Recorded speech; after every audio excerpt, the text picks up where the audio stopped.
ቀኖች ሁሉ ወደ ቀይ ባህር እየነጎዱ ነው። የቀይ ባህር ጉዞ አይቀሬ ሆኖ እየተተነተነ ነው። የወቅቱ ወሳኝ የፖለቲካ አጀንዳ ቀይ ባህር ተኮር ሆኗል። ግራም ነፈሰ ቀኝ ወዲህም ተባለ ወዲያ ነገሮች ከቀይ ባህር ጋር ተያይዘዋል። ኢትዮጵያ መንግስት ከኤርትራ መንግስት ጋር በቀይ ባህር ጉዳይ ፍጥጫ ውስጥ ገብቷል። በዚህ ሁሉ ውጥረት መሃል ዳኛው ህግ ሳይሆን አፈሙዝ ይመስላል። የሁለቱ ሀገራት መሪዎች ወደ ወዳጆቻቸው የሚልኳቸው መልእክቶች ከቀይ ባህር ጋር የተያዙ ናቸው። ቀደም ሲል ፕሬዝዳንት ኢሳያስ አፈወርቂ ወደ ግብጽና ሳዑዲ አረቢያ በተወካዮቻቸው በኩል መልእክት ልከው ነበርም። መልእክቱ ኢትዮጵያ በቀይ ባህር የምታካሄደውን እንቅስቃሴ ታቁም የሚል ተማጽኖ ያለው ነው። ግብጽ መልእክቱ እንደደረሳት የሰጠችው ምላሽ ወይንም ያመጣችው መግለጫ የቀይ ባህር ጎረቤት ያልሆናችሁ እረፉ የሚል ነበርም። ከአስመራ የተላከው መልእክት አቋም አድርጋ ለኢትዮጵያ መንግስት ይድረስ ያለችው ካይሮ በእርግጥ ከሷ የሚጠበቀውን ነገር አድርጋለች። ለዚህም ይመስላል የኢትዮጵያ መንግስት በካይሮ ማስፈራሪያም ሆነ በአስመራ ዛቻ የቀይ ባህር ጉዞዬን አልገታውም ያለው። ልክ እንደ ኢሳያስ ሁሉ አብይም መልእክት ልከዋል።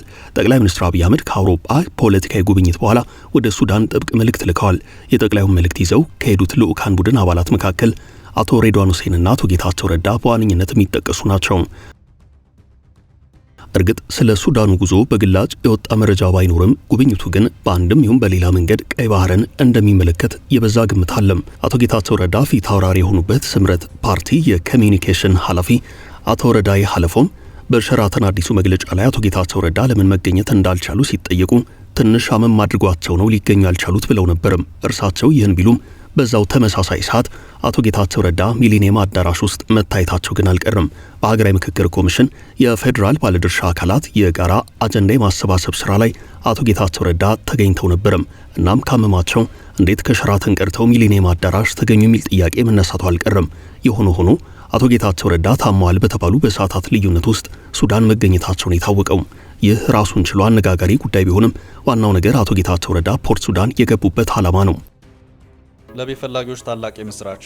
በመሃል አዲስ አበባ ሳር ቤት 88 ካሬ ባለ 2 መኝታና 130 ካሬ ባለ 3 መኝታ በ36 ወር የሚረከቡት አፓርትመንቶችን አቀረብንላችሁ።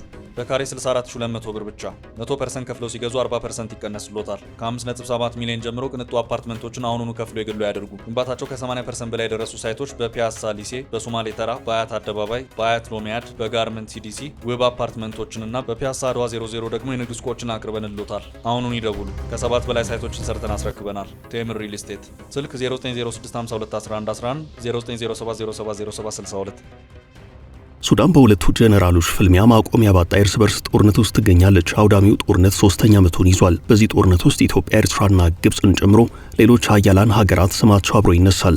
የሚነሳው በቀጥታም ይሁን በተዘዋዋሪ በጦርነት ውስጥ አንድም ድጋፍ ያደርጋሉ፣ ሁለትም የኃይል አሰላለፍ ፈጥረው ይገኛሉ በሚል ነው።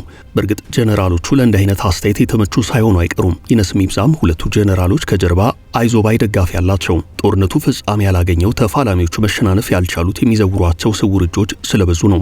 በዚህ አካሄዳቸው ሱዳንን ለሁለተኛ ለሶስተኛ ጊዜ መክፈል አደጋ ያጋልጧታል ተብሏል። ጄኔራል ዳጋሎ በደጋፊዎቻቸው አበረታችነት ትይዩ መንግስት መስርተዋል። ዳርፉር ሌላኛዋ ተገንጣይ ትሆናለች የሚል ትንተናም አለ። ይህ ጉዳይ ያወዛገበ ባለበት በአሁኑ ሰዓት ዳጋሎ በተፋላሚያቸው ላይ ተከታታይ የድሮን ጥቃት ፈጽመዋል። ጄኔራሉ ተከታታይ የድሮን ጥቃት የፈጸሙት ቀይ ባህር አቅራቢያ በምትገኘው የፖርት ሱዳን ወደብ ከተማ ውስጥ ነው። ፖርት ሱዳን አልቡርሃን አሉ። እነ ጌታቸው ረዳ ጠቅላይ ሚኒስትር አብይ አህመድ መልእክትን ይዘው የሄዱት አልቡርሃን ወዳሉበት ቀጠና ነው። በብሔራዊ መረጃና ደህንነት አገልግሎት ዳይሬክተር ጄኔራል የተመራ ከፍተኛ የልዑካን ቡድን ፖርት ሱዳን ሲደርስ ደማቅ አቀባበል ተደርጎለታል። መልእክቱን ለጄኔራሉ ያስረከቡት አምባሳደር ሬድዋን ሁሴንና የጠቅላይ ሚኒስትሩ የምስራቅ አፍሪካ ጉዳዮች አማካሪ ሚኒስትር ጌታቸው ረዳ ናቸው። መልእክተኞቹ ቀይ ባህር አቅራቢያ በዝግ የመከሩበት ጉዳይ ወሳኝ ነገር አለው። የመከሩት ከጄኔራል አልቡርሃን ጋር ነው። የአልቡርሃን የኃይል አሰላለፍ ከማን ጋር እንደሆነ ይታወቃል። ጄኔራሉ ለአስመራና ለካይሮ የተመቹ ሰው ናቸው። ለአልሲሲና ለኢሳያስ የጋራ ወዳጅ ለሆነውም ህወሓትም ቅርብ ናቸው ይባላል። ታዲያ እንዲህ ባለው የለየለት አሰላለፍ ውስጥ ጠቅላዩ መልእክት የላኩት በምን ስሌት ነው? የመልእክቱስ ይዘት ምንድን ነው የሚለው ብዙ እያነጋገረ ነው። ለጄኔራሉ ይድረስ የተባለው የጠቅላዩ መልእክት በብሔራዊ መረጃና ደህንነት አገልግሎት ዳይሬክተር ጄኔራል የተመራ ከፍተኛ የልዑካን ቡድን የጠቅላይ ሚኒስትር አብይ አህመድ ጥብቅ መልእክትን ይዞ ፖርት ሱዳን ገብቷል። ሁለቱ ጉምቱ ፖለቲከኞች አምባሳደር ሬድዋን ሁሴንና የጠቅላይ ሚኒስትር አብይ አህመድ የምስራቅ አፍሪካ ጉዳዮች አማካሪ ሚኒስትር ጌታቸው ረዳ መልእክቱን አድርሰዋል። የሱዳኑ ተፋላሚ ጄኔራል አብዱልፋታህ አልቡርሃን ከጠቅላይ ሚኒስትር አብይ አህመድ የተላከላቸውን ጥብቅ መልእክት ከነጌታቸው እጅ ተቀብለዋል። አብዱልፋታህ አልቡርሃን መልእክቱን ከተመለከቱ በኋላ የሚሰጡት ምላሽም ሆነ የሚያሳዩት አቋም ተገማች ነው። አልቡርሃን ወደ ኢትዮጵያ አሻግረው ሲመለከቱ ነገሮችን በጥርጣሬ የሚያዩ ሰው ናቸው። በተለይ ከጠቅላይ ሚኒስትር አብይ አህመድ ጀርባ ያለችው የተባበሩት አረብ ኤምሬቶች በአልቡርሃን ወገን በእጅጉ የምትነቀፍና የምትጠላ ናት። ይህን ተከትሎ ከጠቅላይ ሚኒስትር አብይ አህመድ ጋር ያላቸው ግንኙነት ብዙ ጥያቄ የሚነሳበት ለመሆኑ ጥርጥር የለውም። ከዚህ ቀደም ጠቅላይ ሚኒስትር አብይ አህመድ ወደ ፖርት ሱዳን አምርተው አልቡርሃንንና የተባበሩት አረብ ኤምሬቶችን ለማቀራረብ ጥረት አድርገው መመለሳቸው አይዘነጋም። ከጠቅላይ ሚኒስትር አብይ አህመድ የፖርት ሱዳን የሰዓታት ጉብኝት በኋላ የተባበሩት አረብ ኤምሬቶች ፕሬዚደንት መሐመድ ቢን ዛይድ አልናህያን ከሱዳኑ የጦር መሪ ጀነራል አልቡርሃን ጋር በስልክ መነጋገራቸው ይታወሳል። ሁለቱ መሪዎች በስልክ ከተነጋገሩ በኋላ በቀጣይ ገጽ ለገጽ የወዲያ ወዳቸውን ለማውጋት ቀጠሮ ቢጤ ይዘው ነበርም። በዋነኝነትም አዲስ አበባ ላይ ሁለቱ ሰዎች ሊገናኙ ይችላሉ የሚል የበዛ ግምት ነበርም። ሆኖም በመሃል የቀጠለው ጦርነት አልቡርሃንንና የተባበሩት አረብ ኤምሬቶች አቡዳቢን እስከ ወዲያኛው ያቀያየመ ክስተት እንዲፈጠር አድርጓል። የሱዳን ፈጥኖ ደራሽ ኃይል በጀነራል መሐመድ ሐምዳን ዳጋሎ የሚመራው ጦር በተደጋጋሚ የአየር ጥቃት ይፈጽማል። ከዚህ የአየር ጥቃት ጀርባ ያለችው የተባበሩት አረብ ኤምሬቶች እንደሆነች አልቡርሃን ይናገራሉ። ዳጋሎን ጦር በማጠናከር በተለይ በአየር ጥቃት በኩል ሰው አልባ የጦር አውሮፕላኖችን፣ ሌሎችንም የጦር መሳሪያዎች በቻድ በኩል ለዳጋሎ የምታቀብለው አቡዳቢ እንደሆነች በተደጋጋሚ ይነገራል። እናም የትናንቱ ክስተት በአጠቃላይ ከዚህ አንጻር ጭምር መታየት የሚገባው ነው። ጠቅላይ ሚኒስትር አብይ አህመድ በዚህ ሰዓት ወደ ፖርት ሱዳን መልእክተኞቻቸውን ወደ አልቡርሃን የሰደዱበት ምክንያት ብዙ መላምት ሊሰጥበት የሚችል ነው። ዋነኛው ግን ከቀይ ባህር ጋር የተያዘ ጉዳይ ነው። አልቡርሃን ለኢሳያስ ቅርብ የሆኑ ሰው ናቸው። በመሃል ደግሞ የህወሓትም ጉዳይ አለም። ህወሓትና የአስመራ ግንኙነት እጅጉን ተጠናክሮ በአደባባይ ጭምር የሚገለጥ ሆኗል። አልቡርሃን ደግሞ ለህወሓት የሚቀርቡ ሰው ናቸው። እንደውም በአንዳንድ አጋጣሚዎች የህወሓት ታጣቂዎች በተለይ አርሚ 70 የሚባለው በጀነራል መሐመድ ሐምዳን ዳጋሎ ጦር ድጋፍ እንደሚያገኝና ጦሩም ከአልቡርሃን ጋር ሆኖ እንደሚዋጋ የሚያሳዩ መረጃዎች ሲወጡ ቆይተዋል። በዳጋሎም ወገን የሚዋጉ ኢትዮጵያውያን እንዳሉ መረጃዎች ሲወጡ ቆይተዋል። የሱዳን ጦርነት ብዙ መልክ አለው የሚባለውም ከዚህ አንጻር ነው። በሁለቱም ወገን የሚፋለሙ ኢትዮጵያውያን አሉ። እናም የመልእክተኞቹ ጉዞ ከቀይ ባህርም ሆነ ከወቅታዊ የህወሓትና የኤርትራ ግንኙነት አንጻር በብዙ መልኩ መቃኘት የሚችል ነው።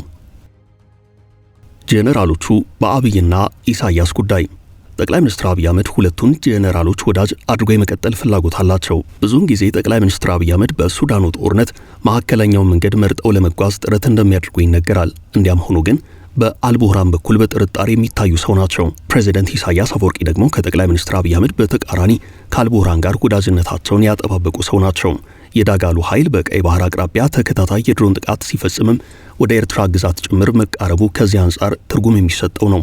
የቀይ ባህር ቀጠና ውጥረት ውስጥ የከተተው የዳጋሎ ጥቃት ኤርትራንም ጭንቀት ውስጥ መክተቱ አይዘነጋም። በሄሜቲ የሚመራውና ሱዳንን ለሁለት ከፍሎ የራሱ መንግስት የመሰረተው የሱዳን ፈጥኖ ደራሽ ኃይል መቀመጫውን የሱዳን የወደብ ከተማ ፖርት ሱዳን ያደረገውን የአልቡርሃንን የባህር ኃይል ጦር ሰፈር የነዳጅ ማጣሪያዎችንም በተከታታይ በአየር ጥቃት ከፍተኛ ውድመት አስከትሏል። በወቅቱ የአልቡርሃን ጦር በከፍተኛ ሁናቴ የባህር ኃይሉ መውደሙን ተከትሎ የኤርትራ ባህር ኃይላትና ጀልባዎች ፖርት ሱዳንን እንከላከላለን በሚል ወደ ሱዳን የባህር ጠረፎች አምርተው ነበርም።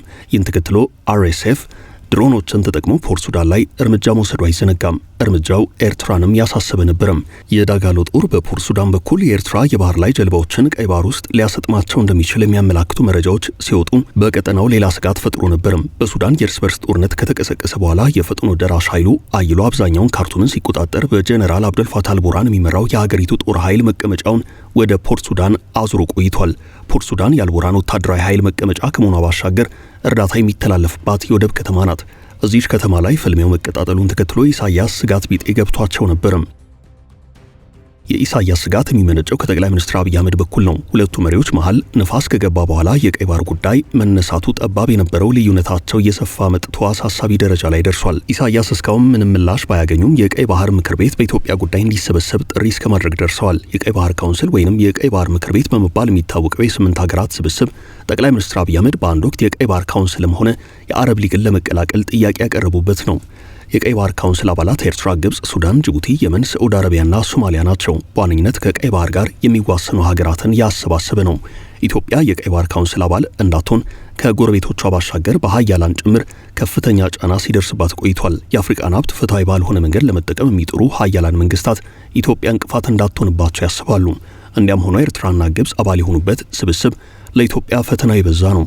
በአባይ ወንዝ ላይ ሲገነባ በቆየውና ቅርብ ጊዜ ይጠናቀቃል በሚባለው በታላቁ የኢትዮጵያ ህዳሴ ግድብ ጉዳይ ዙሪያ የግብፅን ጥቅም ለማስከበር ካይሮ በአረብ ሊግ በኩል በስፋት ስትንቀሳቀስ ቆይታለች። ኢትዮጵያ ወደዚህ ስብስብ ለመቀላቀል ፍላጎት ብታሳይም ይሁንታ አላገኘችም። በተመሳሳይ ቀይ ባህር ካውንስል እንደ አረብ ሊግ ፈታኝ ሆኖባታል። ኢትዮጵያ አሰብን ለማስመለስ መወሰኗን ተከትሎ ስጋት ውስጥ የገቡት የኤርትራው ፕሬዝዳንት ኢሳያስ አፈወርቂ የቀይ ባህር ካውንስል ስብሰባ እንዲያካሄድ ጥሪ ማቅረባቸውን አፍሪካ ኢንተለጀንስ የወደብ ፍልሚያው ከጀመረ በኋላ መዘገቡ የሚታወስ ነው። እንደ ቀደመው ጊዜ ቢሆን ኖሮ አቡዳቢ ጠቅላይ ሚኒስትር አብይ አህመድንና ኢሳያስን ማቀራረብ ማሸማገል ትችል ነበርም፣ ልክ በለውጡ ሰሞን እንዳደረገችው። ጠቅላይ ሚኒስትር አብይ አህመድ ወደ አስመራ ተጉዘው ከኢሳያስ ጋር ሲታረቁና ወዳጅነት ሲመሰርቱ አቡዳቢ ሁለቱን መሪዎች ወደ ቤተ መንግስት በመጥራት ሽልማት ማበርከቱ አይዘነጋም። ይህን ያደረገችው በሁለቱ መሪዎች የጋራ ወዳጅነት በቀይ ባህር ላይ ያላትን ጥቅም ለማስጠበቅ ነው። ገና ከመነሻው ከጠቅላይ ሚኒስትር አብይ አህመድ መንግስት ጋር በምትፈጥረው ጥምረት አሰብ ላይ ያለውን ወደብ አልምቶ ለመጠቀም አቡዳቢ በእጅጉ ምራቋን ውጣ ነበረም። አቡዳቢ ከዚህ አስቀድሞ በየመኑ ጦርነት ወቅት ከሳዑዲ አረቢያ ጋር በፈጠረችው ጥምረት በጦርነት ውስጥ በነበራት ተሳትፎ የአሰብን የወታደራዊ ጦር ሰፈር ስትገለገልበት ቆይታለች። ኋላ ግን ከየመኑ ጦርነት እጇን ስታስወጣ በአሰብ የነበራትን ወታደራዊ ጦር ሰፈር ዘግታው ነው በዛው እልም ያለችው። እንዲያም ሆኖ የአሰብ ወደብን በዲፒ ወርልድ አማካይነት አልምቶ ለመጠቀም የነበራት ትልም ብዙ ርቀት ሳይጓዝ ቀርቷል። በተለይ በትግራዩ ጦርነት መሃል በጠቅላይ ሚኒስትር አብይ አህመድና በኢሳያስ መካከል የገባው ንፋስ የአቡዳቢን ውጥን መና ያስቀረ ነው። ከጠቅላይ ሚኒስትር አብይ አህመድ ጀርባ ያለችው የተባበሩት አረብ ኤምሬቶች ኢሳያስና ጠቅላይ ሚኒስትር አብይ አህመድ ሲኮራረፉ ኢሳያስን በዛው ቅራኔያቸው ከአቡዳቢ ጋር ጭምር ሆኗል። ከጊዜያት በኋላ ግንኙነታቸውን ወደ ሪያድ ያዘነበለ ያደረጉት ኢሳያስም የአቡዳቢ ጉዳይ በቃኝ ያሉ ይመስላሉ። ኢሳያስ አቡዳቢን በጥርጣሬ ከሚመለከቱባቸው ጉዳዮች ውስጥ አንደኛው ኢትዮጵያ ወደ ቀይ ባህር ለመውጣት ከያዘችው ትልም ጀርባ የአቡዳቢ እጅ አለበት ብለው ማመናቸው ነው። ሼህ ቤን ዛይድ አልናህያን በቀይ ባህር ዙሪያ ሁነኛ አጋር ሲያፈላልጉ ከጠቅላይ ሚኒስትር አብይ አህመድ ጋር የፈጠሩት ጥምረት በእጅጉ ተስፋ የሰጣቸው ሆኗል። በምስራቅ አፍሪካ ላይ እንደ ጠቅላይ ሚኒስትር አብይ አህመድ ያለ ታማኝ ወዳጅ ከየትም ሊያገኙ እንደማይችሉ ተረድተውታል። ይህን የጋራ ፍላጎት መነሻ በማድረግ በሶማሌላንድ ላይ የተጀመረው ፕሮጀክት ከሞቅዲሾ በኩል ብርቱ ፈተና የገጠመው መሆኑና ይህም ካይሮና አስመራን እንዲሁም ሞቅዲሾን በአንድ የኃይል አሰላለፍ ውስጥ ማስገባቱ ለአቡዳቢም ሆነ ለጠቅላይ ሚኒስትር አብይ አህመድ የተመቸ አልሆነም። ኋላ ላይ ነገሩ በአንካራው ስምምነት ሲሰከን ካይሮና አስመራ ኢትዮጵያ በፍጹም ቀይ ባህር ላይ መገኘት የለባትም የሚለው አቋማቸውን አጠናክረው ገፍተውበታል። በቀይ ባህር ላይ የጋራ ዓላማ ካላቸው መንግስታት ውስጥ ካይሮ፣ አስመራና ሪያድ ወዳጅነታቸውም ግንኙነታቸውም የጠበቀ ነው። በዚህ ሁሉ ሂደት ውስጥ የተባበሩት አረብ ኤምሬቶች ወደ ቀይ ባህር ካውንስል እንዳትገባ ግብፅ እንቅፋት ሆናለች። የሆነ ሆኖ ከዚህ ቀደም ጄኔራል ጻድቃን ገብረትንሳይ እንደተናገሩት በኢትዮ ኤርትራ ፍጥጫ አንዳች ጦርነት የሚቀሰቀስ ከሆነ ጦርነቱ የሁለቱ መንግስታት ብቻ መሆኑን ያበቃና የአረቦቹ ጦርነት መሆኑ የሚቀር አይመስልም ያሉት ከዚያ ወደ አንጻር ነው። ፕሬዚደንት ኢሳያስ አፈወርቂ ከሳምንት ገደማ በፊት በ34ኛው ዓመት የኤርትራ የነጻነት በዓል ላይ የኢትዮጵያ መንግስት መውቀሳቸውን ተከትሎ የኢትዮጵያ መንግስት የመልስ ምት ሰጥቷል። ከዚያ ቀጥሎ የኤርትራ ማስታወቂያ ሚኒስትር ወቀሳ ማስከተላቸውም የሚዘነጋ አይደለም። የኢትዮጵያ መንግስት ለኤርትራ መንግስት ክስ ምላሽ መስጠቱ የነገሩን መካረር አመላካች ነው። ኢሳያስ የኢትዮጵያ መሪዎች በቀይ ባህር የባህር በር እንፈልጋለን እያሉ የሚያሰሙት ከንቱ ምኞት መቆም አለበት ብለዋል። ጠቅላይ ሚኒስትር አብይ አህመድ ቀይ ባህርን የህልውና ጉዳይ አድርገውታል። እናም በቀይ ባህር ጉዳይ በአስመራና አዲስ አበባ እየተመከረ ይፋ የሚሆነው የትኛው የፖለቲካ አቋም በእጅጉ የሚያሳስብ ነው። ከተፈጠረው የኃይል አሰላለፍና የቃላት ጦርነት አንጻር ሁለቱ ሀገራት ሌላ ጦርነት ውስጥ እንዳይገቡ እየተሰጋ ይገኛል። ጠቅላይ ሚኒስትር አብይ አህመድ በተለያዩ የአውሮፓ ሀገራት ጉብኝት ሲያደርጉ ወደቡንም ግድቡንም አስተዋውቀዋል። ከዚያ ቀጥሎ ለጀነራል አልቡርሃን ጥብቅ መልእክት መስደዳቸው በወቅታዊው የአስመራ አዲስ አበባ ፍጥጫ ውስጥ የሱዳንም ጉዳይ ከስሌት መግባቱን በግልጽ የሚያሳይ ነው።